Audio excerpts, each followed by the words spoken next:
Yes and glory YouTube channel के online platform पे एक बार फिर से आपका हार्दिक स्वागत है। साक्षरता के बारे में पॉपुलेशन कंपोजिशन को हम पढ़ रहे थे। पॉपुलेशन कंपोजिशन में हमने सबसे पहले आयु संरचना के बारे में जाना। उसके बाद हम लोगों ने सीखा लिंगानुपात के बारे में। आज हम आयु संरचना और लिंगानुपात के बाद हम चर्चा करेंगे साक्षरता के बारे में। जनसंख्या संगठन यानी पॉपुलेशन कंपोजिशन का एक महत्वपूर्ण घटक साक्षरता है।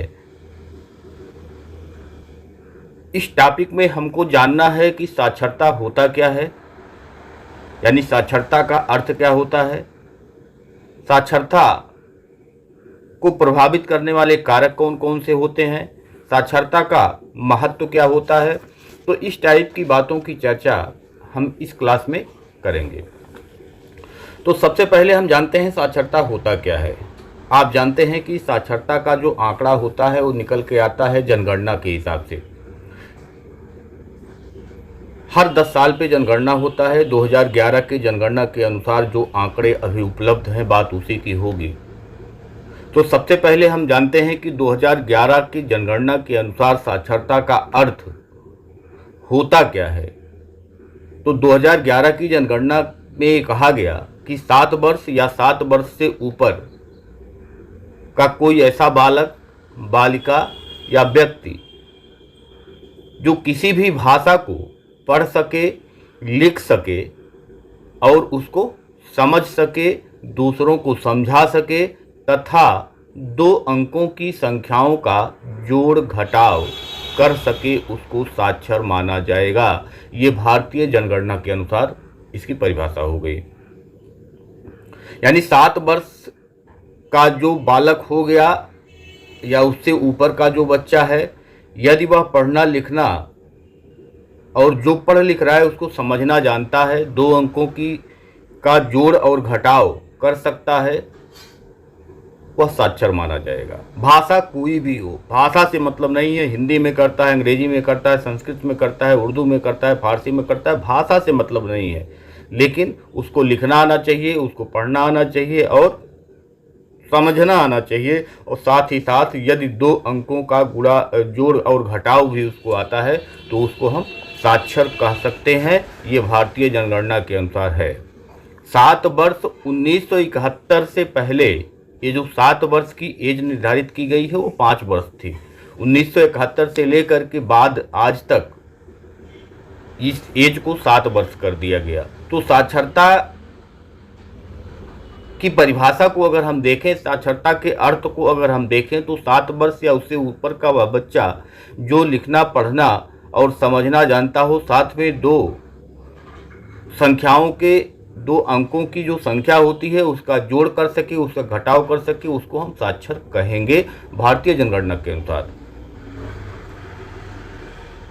साक्षरता दर के बारे में हमको जानना है इसके बाद कि साक्षरता दर क्या होता है, क्योंकि साक्षरता दर से हम किसी भी एक विशेष स्थान, चाहे वो गांव हो, चाहे वो शहर हो, चाहे वो जिला हो, चाहे वो मंडल हो, चाहे वो प्रदेश हो, चाहे वो देश हो, चाहे वो विश्व में उसकी रैंकिंग की बात होती है, तो साक्षरता दर के द्वारा ही हम पता करते हैं कि कहाँ की जनसंख्या का साक्षरता अधिक है और कहाँ साक्षरता कम है।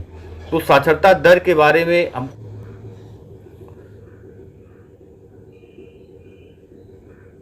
साक्षरता दर होता क्या है, तो हम कह सकते हैं कि किसी देश या प्रदेश में, यानी वह विशेष स्थान जहाँ के बारे में हम साक्षरता को निकाल रहे हैं, चाहे वह जिला भी हो सकता है, वह मंडल भी हो सकता है, वह प्रदेश भी हो सकता है, वह देश भी हो सकता है, किसी स्थान विशेष के बारे में हम चर्चा कर रहे हैं। तो किसी या देश या प्रदेश में निवास करने वाले साक्षर लोगों की संख्या में, यानी यदि हम किसी प्रदेश की बात कर रहे हैं तो उस प्रदेश में कुल कितने साक्षर हैं, यानी संख्या में कुल कितने साक्षर हैं,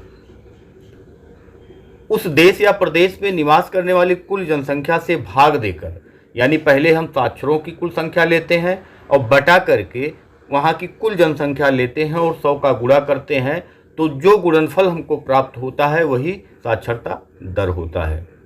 यानी एक प्रकार से यह अनुपातिक रूप में ही निकलता है,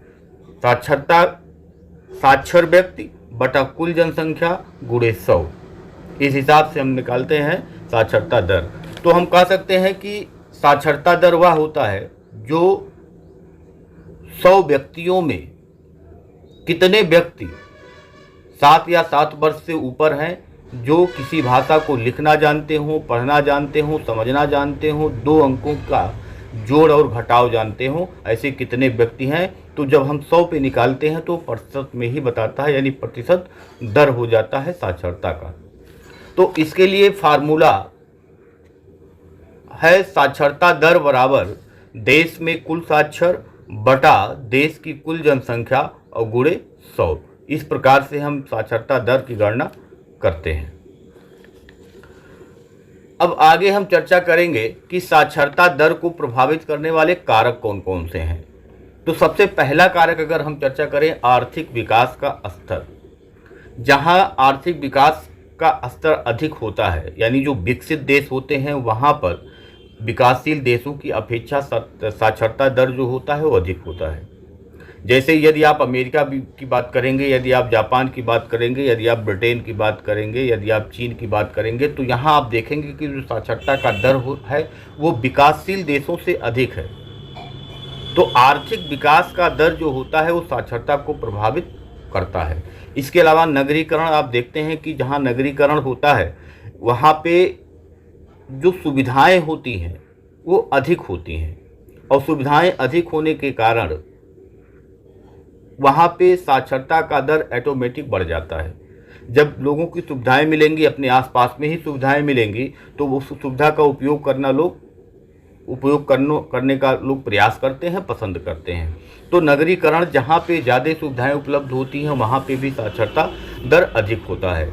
जीवन स्तर, जायज़ सी बात है, जहाँ पे आर्थिक विकास का स्तर उच्च होगा वहाँ पे जीवन स्तर भी उच्च होगा, क्योंकि वहाँ पे प्रति व्यक्ति आय अधिक होगी, लोगों की आमदनी अधिक होगी, लोगों को सुविधाएं अधिक होंगी, तो लोग वहाँ पे उन सुविधाओं को लेकर के अपने जीवन स्तर को ऊंचा उठा लेते हैं। तो निश्चित रूप से जहाँ पे जीवन स्तर उच्च होता है वहाँ पे साक्षरता भी उच्च होती है। महिलाओं की सामाजिक स्थिति, कहा जाता है कि महिलाओं को शिक्षित करके हम एक नहीं 2 परिवारों को शिक्षित कर सकते हैं। यदि एक महिला शिक्षित है तो 2 परिवारों को बना सकती है। तो महिलाओं की सामाजिक स्थिति जहाँ पे अच्छी होगी वहाँ पे साक्षरता दर भी अच्छा होगा, उच्च होगा। इसके अलावा सरकारी नीति, आप देखते हैं कि जब बजट पास होता है, जितने भी आयोगों का गठन हुआ आज तक शिक्षा के लिए, उसमें सब में कहा गया कि कुल जीडीपी का 6% शिक्षा पर व्यय किया जाएगा। लेकिन विडंबना ये है कि आज भी हम 2.75 यानी 3% के आसपास ही हम शिक्षा पे खर्च कर पा रहे हैं कुल जीडीपी का। तो सरकारी नीति जहाँ पे अच्छी होगी, जहाँ पे शिक्षा के पीछे निवेश ज़्यादा किया जाएगा, वहाँ निश्चित रूप से साक्षरता अधिक होगी। शैक्षिक सुविधाएं जहाँ पे होंगी वहाँ पे भी साक्षरता दर अधिक होगा। जहाँ पे परिवहन एवं संचार की सुविधा होगी वहाँ पे भी साक्षरता अधिक होगा। और जहाँ पे तकनीकों यानी टेक्नोलॉजी जहाँ पे उपयोग किया जाएगा वहाँ पे भी साक्षरता दर उच्च पाया जाएगा। तो ये कुछ साक्षरता को प्रभावित करने वाले कारक थे जिससे साक्षरता प्रभावित होता है। इसके अलावा हम देखेंगे साक्षरता के महत्व के बारे में अगर हम चर्चा करें तो साक्षरता का महत्व क्या है, क्यों साक्षरता जरूरी है। तो सबसे पहले जनसंख्या के गुणात्मक पहलुओं का अध्ययन करने के लिए हमको साक्षरता की ज़रूरत पड़ती है।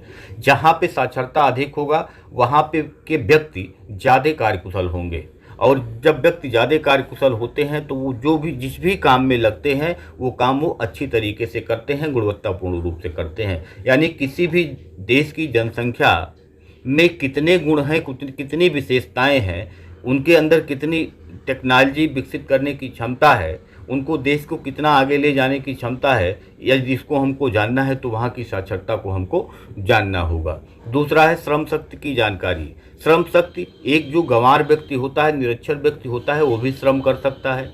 एक जो साक्षर व्यक्ति होता है, शिक्षित व्यक्ति होता है, वो भी श्रम करता है।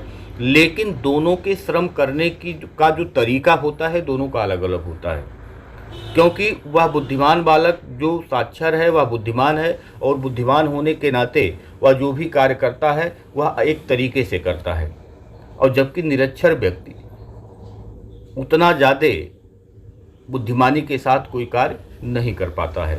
तीसरे पॉइंट की चर्चा अगर हम करें, सामाजिक आर्थिक विकास का सूचक, तो साक्षरता ही सामाजिक आर्थिक विकास का सूचक होता है किसी देश का।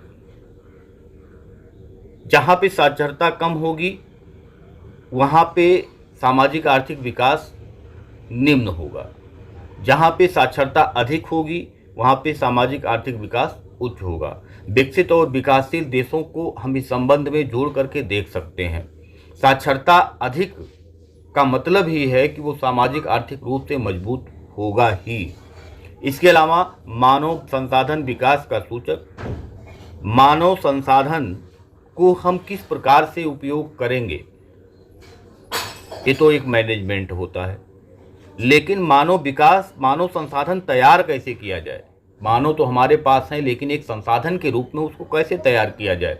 जब तक हम उनको शिक्षित नहीं करेंगे, जब तक उनको हम साक्षर नहीं करेंगे, उनको उनके अधिकारों की जानकारी नहीं होगी, उनको उनके कर्तव्यों की जानकारी नहीं होगी, उनको तमाम सरकारी नीतियों के बारे में जानकारी नहीं होगी, तब तक वो असली जो अपना जीवन है वो नहीं जी सकते हैं। तो मानव संसाधन विकास का सूचक भी ये साक्षरता हमको बताता है।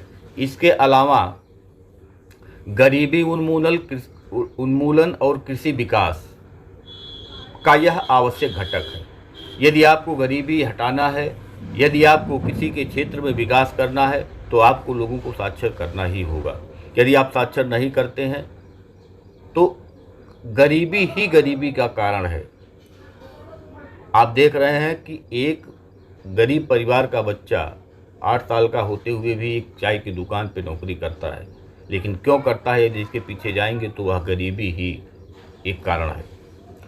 तो अगर हमको गरीबी उन्मूलन करना है, गरीबी को हटाना है, कृषि के क्षेत्र में हमको विकसित होना है, विकासशील रास्ते पे हमको जाना है, तो निश्चित रूप से हमको यहाँ की जो जनसंख्या है उसको साक्षर करना होगा। मानव विकास सूचकांक के निर्धारण में साक्षरता एक विश्वसनीय सूचक है। मानव विकास सूचकांक यानी कहाँ का डेवलपमेंट जो है वो ज़्यादा हो रहा है, इसको यदि हमको जानना है तो मानव विकास सूचकांक के द्वारा हम इसको जान सकते हैं, और इसमें साक्षरता एक विश्वसनीय सूचक माना जाता है। जब हम साक्षरता की बात करते हैं तो जन्म दर, मृत्यु दर, प्रवास, व्यवसाय, इससे सब कुछ प्रभावित होता है। साक्षर व्यक्तियों में आप देखेंगे तो जो जनसंख्या पे नियंत्रण की नीति है वो अच्छे से समझते हैं, यानी कि कम जनसंख्या किस प्रकार से हमारे लिए महत्वपूर्ण है ये वो समझते हैं।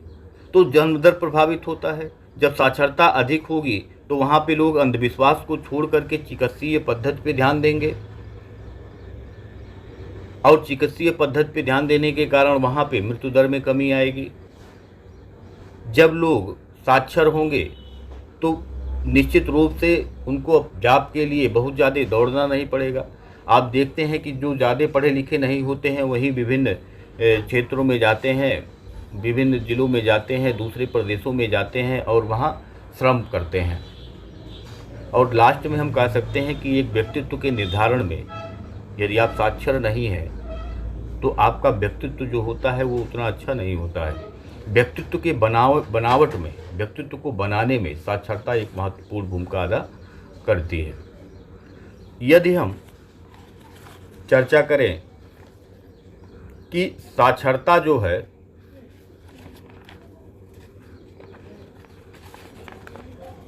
भारत की कितनी है,